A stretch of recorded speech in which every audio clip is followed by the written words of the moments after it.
आज इस सत्र में आप सभी का हार्दिक स्वागत और अभिनंदन है। आज यह हमारी कक्षा आधिकारी के द्वितीय शब्दों से होगी, जहां पे हम पढ़ेंगे संबंध बोधक अव्यय, क्योंकि हमने पिछली पहली क्लास में पढ़ा था क्रिया विशेषण। तो आज की जो एक कक्षा है बहुत ही महत्वपूर्ण कक्षा है और यह जो आधारित है वो किस पे है, तो वह है संबंध बोधक अव्यय पर। संबंध बोधक अव्यय से तात्पर्य ही है, उसके नाम से ही दिख रहा है कि जहाँ पे संबंधों की बात की जाए, अर्थात किसके संबंधों की बात की जाए, तो आइए देखते हैं। यानी कि यह संबंध बोधक अव्यय। तो यहाँ पे अगर हम देखें कि संज्ञा अथवा सर्वनाम का संबंध जिन शब्दों के द्वारा उस वाक्य के अन्य शब्दों से जोड़ा जाता है, क्या कहलाते हैं? संबंध बोधक अव्यय कहलाते हैं। जैसे इंग्लिश में हम क्या कहते हैं, तो प्रीपोजिशन कह देते हैं। तो संज्ञा अथवा सर्वनाम का जो संबंध है, इनका जो क्या है संबंध है, वो उस वाक्य में आए हुए अन्य शब्दों के साथ कैसा संबंध है, ऐसा प्रदर्शन करने वाले शब्दों को क्या कहते हैं, तो संबंध बोधक अव्यय कहते हैं। जैसे एग्जाम्पल के तौर पे देखें, जैसे मैंने लिख दिया गुरु जी के साथ शिष्य भी आएंगे, गुरु जी के साथ शिष्य भी आएंगे। तो यहाँ गुरु जी के साथ शिष्य भी आएंगे, तो इधर गुरु जी है, इधर क्या है, एक ये संज्ञा है। इस वाक्य में आए हुए अन्य शब्द जो है वहां पे क्या है, के साथ, ये जो शब्द है ये क्या हो गया, संबंध बोधक अव्यय हो गया, क्योंकि ये संबंध बतला रहा है गुरु जी का किसके साथ, शिष्य के साथ। इसी तरह से अगर हम और वाक्य लिखना चाहें तो कह सकते हैं झरने के आसपास पहाड़ियां हैं, झरने के आसपास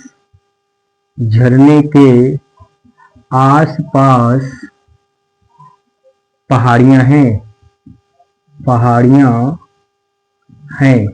यानी कि झरने के आसपास क्या है, पहाड़ियां हैं। तो किसके आसपास, झरने के आसपास, इसलिए आसपास शब्द क्या हो गया, संबंध बोधक अव्यय हो गया। तो आशा करते हैं अब आप ये समझ गए होंगे कि संबंध बोधक अव्यय क्या है। संबंध बोधक अव्यय वह शब्द है जो किसी संज्ञा या सर्वनाम का संबंध उस वाक्य में आए हुए अन्य शब्दों के साथ जोड़ता है, क्या कहलाता है, तो संबंध बोधक अव्यय कहलाता है। तो आइए अब इसके हम प्रकारों की बात कर लेते हैं कि ये कितने प्रकार का होता है। तो अगर हम यहाँ पर देखें तो इसके 3 आधार माने गए हैं। इसके जो वितरण के हैं वो 3 आधार हैं। 3 आधारों पर इसे क्या किया गया है, तो बांटा गया है। तो पहला इसका आधार क्या होता है, देखिए इसको 3 आधार पे बांटा गया है। 3 आधार पर वितरण इसका किया गया है। पहला हमारा क्या हो जाएगा, इधर अगर हम देखेंगे तो पहला हमारा हो जाता है यहाँ पे तीनों आधारों में प्रयोग के आधार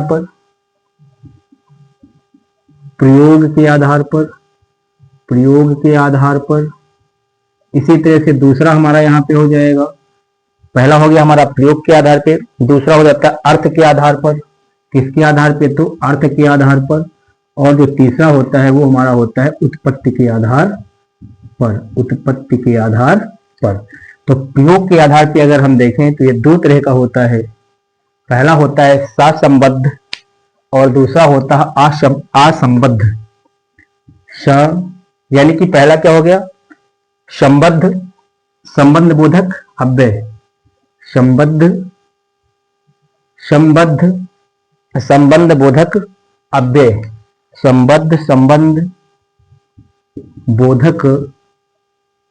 संबंध बोधक अव्यय, ये हमारा पहला हो गया। दूसरा असंबद्ध संबंध बोधक अव्यय। तो एक हमारा पहला ये हो गया ससंबद्ध, यानी कि संबद्ध और असंबद्ध। यहाँ पे अगर हम देखें कि संबद्ध का तात्पर्य क्या है और असंबद्ध का तात्पर्य क्या है, तो अगर संज्ञा की विभक्ति के बाद, इस हिस्से को देख रहे हैं, अगर संज्ञा की विभक्ति या आप कह सकते हैं कारक चिन्हों के बाद अगर कोई संबद्ध बोधक या अव्यय आता है तो वो क्या कहलाता है? सहसंबद्ध या सबद्ध संबंध बोधक अव्यय कहलाता है। जैसे प्रवीण से पहले नवीन को बुलाओ। जैसे एग्जाम्पल के तौर पे देखें, अगर हम यहाँ एग्जाम्पल लिखें तो आप क्या समझेंगे कि अगर कारक चिन्हों के जस्ट बाद कोई क्या लगा हुआ है? अव्यय लगा हुआ है, तो वो अव्यय कैसा होगा? संबंध बोधक अव्यय होगा। तो अब अगर हम यहाँ पे देखें, जैसे प्रवीण से पहले नवीन को बुलाओ, ये मैंने एक वाक्य लिख दिया, प्रवीण से पहले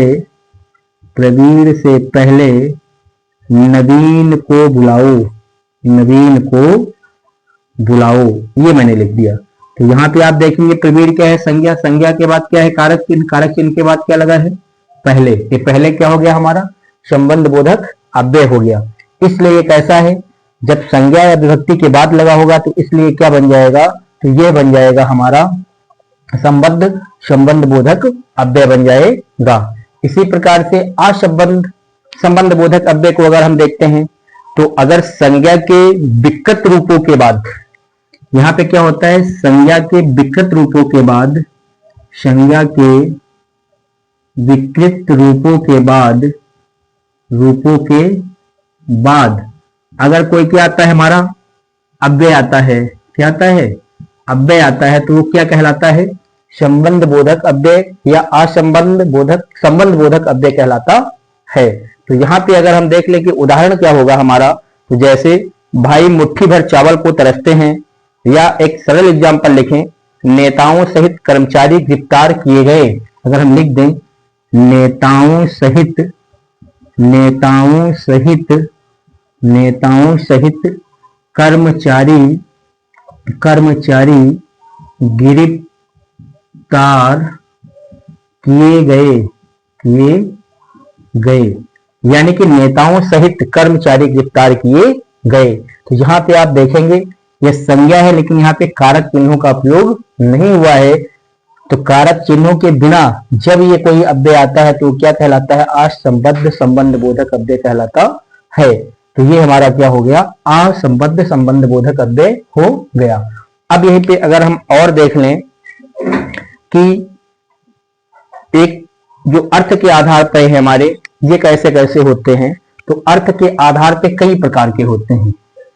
क्या क्या हो सकते हैं? तो अर्थ के आधार पे अगर हम बात कर लें आपसे कि अर्थ के आधार पे कई प्रकार के होते हैं। जैसे पहला है समतावाचक आते हैं, यानी कि कुछ ऐसे शब्द होते हैं जो समानता को प्रदर्शित करते हैं। जैसे सा है, अनुसार है, तरह है, सा है, अनुसार है, तरह है, समान है, ये सब कैसे शब्द हो गए? अव्यय। ये ऐसे शब्द हो गए जो समता सूचक हो गए। इसी तरह से अर्थ के आधार पे अगर और देखें तो पृथकतावाचक होते हैं। पृथकतावाचक यानी कि जहां पे अलगाव का प्रदर्शन हो, किसका प्रदर्शन हो? तो अलगाव का प्रदर्शन होता है। जैसे अगर हम शब्द यहाँ पे लिखना चाहें, अलग, परे, दूर, ऐसे जो शब्द आते हैं, अलग, परे, दूर, ये शब्द कैसे हो जाएंगे? तो पृथकतावाचक हो जाते हैं। इसी तरह से अगर हम देखें विनिमयवाचक, जैसे विनिमयवाचक कौन से हो सकते हैं? तो विनिमयवाचक की बात कर ले हम कि जहां पे क्या हो? आदान प्रदान हो। जैसे मात, बदले, एवज, है ना, बदले, एवज, ये ऐसे जो शब्द आते हैं वो सब क्या होते हैं? विनिमयवाचक होते हैं। इसी तरह से संग्रहवाचक अगर हम देख लें, अगला कौन सा हो जाएगा? तो हो जाएगा संग्रहवाचक संबंध बोधक अव्यय। तो संग्रहवाचक के अंतर्गत अगर हम देखते हैं तो कह सकते हैं मात्र है, तक है, मात्र है, तक है, पर्यंत है, भर है, ये सब शब्द कैसे होते हैं? तो संग्रहवाचक अव्यय कहलाते हैं, संबंध बोधक अव्यय कहलाते हैं। इसी प्रकार से अगला हम देखें, अगर स्थानवाचक की बात कर लें, जैसे स्थानवाचक के अंतर्गत क्या हो जाएगा? स्थानवाचक के अंतर्गत यहाँ वहां, इधर उधर, जहां कहां, ये जो शब्द आते हैं किसके अंतर्गत आते हैं? तो स्थानवाचक के अंतर्गत आते हैं। इसी प्रकार से साधनवाचक की अगर हम बात कर लें तो साधनवाचक का तात्पर्य है जहां पर कोई कार्य जिसके द्वारा संपन्न होता है उसे क्या कहते हैं, माध्यम कह सकते हैं, द्वारा कह सकते हैं, या फिर आप ये कह सकते हैं मार्फत। एक शब्द क्या जाता है तो मार्फत भी कह देते हैं। तो ये हमारे क्या होते हैं तो साधनवाचक कहलाते हैं। इसी तरह से अगला हमारा है विरोधावाचक। कैसा हो सकता है, विरोधवाचक हो सकता है या विरोधावाचक हो सकता है। जहां पे विरोध का प्रदर्शन किया जाए ऐसे शब्द क्या कहलाएंगे, विरोधावाचक।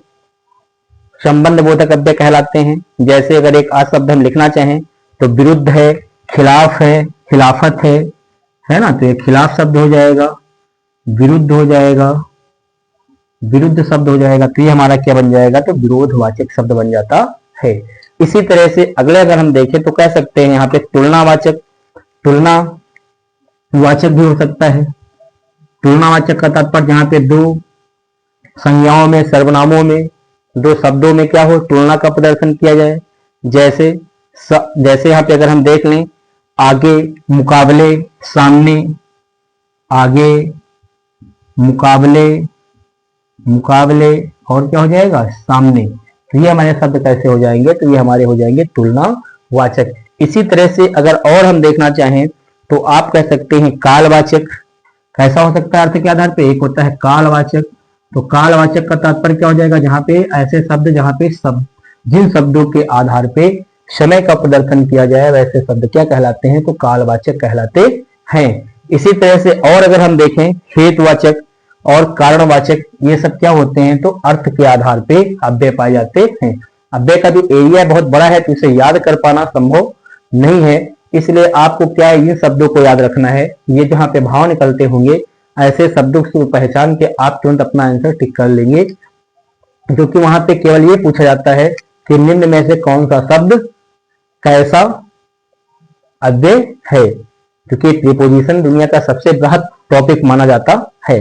तो आगे अगर हम आप देख लें उत्पत्ति के आधार पे क्या होंगे, तो देखिए उत्पत्ति के आधार पे अगर हम देखते हैं तो ये भी दो प्रकार के आपको देखने को मिलते हैं। तो उत्पत्ति के आधार पे अगर हम जाएं तो ये भी आपको कितने आधार पे देखने को मिलेंगे, दो। इनके भी कितने आधार होते हैं तो दो आधार होते हैं। पहला जो हमारा होता है उत्पत्ति के आधार पर, अगर उसको देख ले, अगर यहाँ पे हम देख लें पहला उत्पत्ति के आधार पे क्या हो जाएगा, तो अगर हम यहाँ पर आपसे कहें कि उत्पत्ति के आधार पे कैसे होगा, तो इसके दो हिस्से हैं। एक है मूल संबंध बोधक, एक क्या है मूल संबंध बोधक अव्यय, संबंध बोधक अव्यय, और दूसरा जो हमारा होता है वह होता है संज्ञा या विशेषण, या इसे ये कह सकते हैं यौगिक संबंध बोधक अव्यय। यौगिक संबंध बोधक अव्यय, यौगिक संबंध बोधक अव्यय। तो दो प्रकार के हो गए, पहला हो गया मूल संबंध बोधक अव्यय, दूसरा हो गया यौगिक संबंध बोधक अव्यय। मूल संबंध बोधक अव्यय वह होते हैं जो हिंदी, उर्दू और संस्कृत से मिलकर बने होते हैं, वो क्या कहलाते हैं तो हमारे मूल संबंध बोधक अव्यय कहलाते हैं। जैसे यहाँ पे अगर हम देखें बिना है, पूर्वक है, पर्यंत है। एग्जाम्पल के तौर पे लिखना चाहें तो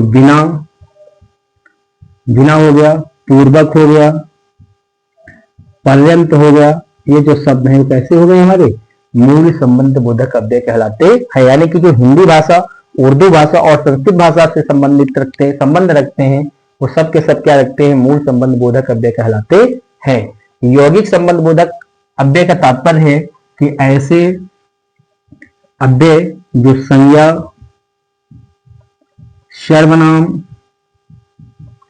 विशेषण और क्रिया से निर्मित होते हैं। यानी कि ऐसे जो संज्ञा, सर्वनाम, विशेषण और क्रिया से निर्मित होते हैं वो यौगिक संबंध बोधक अव्यय कहलाते हैं। क्या कहलाते हैं, यौगिक संबंध बोधक अव्यय कहलाते हैं। तो ये हो गया हमारा क्या, उत्पत्ति के आधार पर।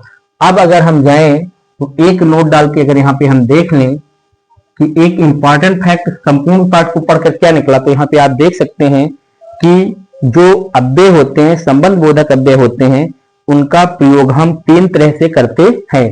इनका प्रयोग यानी कि संबंध बोधक अव्यय का जो प्रयोग है वो तीन तरह से किया जा सकता है। एक है विभक्ति सहित, विभक्ति सहित, एक हो सकता है विभक्ति रहित, विभक्ति रहित, और एक हो सकता है उभय, यानी कि उभया विभक्ति, उभय विभक्ति। तो उभय विभक्ति का मतलब है जहां दोनों हो सकते हैं। जैसे विभक्ति सहित में अगर हम उदाहरण लिखना चाहें कि घर के पीछे पेड़ है, मैंने एग्जांपल क्या लिख दिया, घर के पीछे, घर के पीछे पेड़ है। तो यहां पे आप देखेंगे कारक चिन्ह आ गया, इसके बाद क्या लगा है, एक अव्यय लगा है, इसलिए कैसा हो गया, विभक्ति सहित हो गया। इसी तरह से अगर विभक्ति रहित देखना चाहें तो एक वाक्य लिख दें, उसने जीवन पर्यंत वचन निभाया, उसने जीवन पर्यंत, जीवन पर्यंत वचन निभाया, वचन निभाया। तो यहां पे देख सकते हैं कोई कारक चिन्ह नहीं है ना, जीवन पर्यंत लिखा हुआ है, वचन निभाया, तो इसलिए विभक्ति रहित हो गया। उभय विभक्ति के अंतर्गत अगर देख लें तो कह सकते हैं पत्र द्वारा सूचित करो। जैसे इसमें अगर हम देख लें तो दोनों तरह से आ सकता है, पत्र द्वारा सूचित करो, सूचित करो, यानी कि पत्र द्वारा सूचित करो, तो कर्ता, सॉरी इसमें कारक चिन्ह आ गया है, इसके बाद आया है सूचित करो। और इसी तरह से अगर हम दूसरा शब्द यहाँ पे लिखना चाहें तो आप लिख सकते हैं पत्र के द्वारा सूचित करो, पत्र के द्वारा सूचित करो, पत्र के द्वारा सूचित करो, पत्र के द्वारा सूचित करो। तो ये हमारा क्या हो गया, उभय विभक्ति हो गया। अर्थात आपने ये समझ लिया कि जो संबंध बोधक अव्यय होते हैं वो कारकों के साथ भी आ सकते हैं, कारकों के बिना भी आ सकते हैं, और दोनों तरह से इनका प्रयोग होता है। तो ये आपने पढ़ लिया संबंध बोधक अव्यय। अब शेष इसमें दो रह गए हैं, समुच्चय बोधक पढ़ेंगे और विषयार्थ बोधक पढ़ेंगे, और साथ ही इसके बाद हम क्या पढ़ेंगे, तो यहाँ पे निपात का एक छोटा सा टॉपिक पढ़ेंगे, और फिर हमारे क्या हो जाएंगे, जो शब्दों का वर्गीकरण था वो समाप्त हो जाएगा। तो आइए आज इतना ही रखते हैं, अगली कक्षा में मिलते हैं समुच्चय बोधक अव्यय के साथ। धन्यवाद। जय हिंद, जय भारत।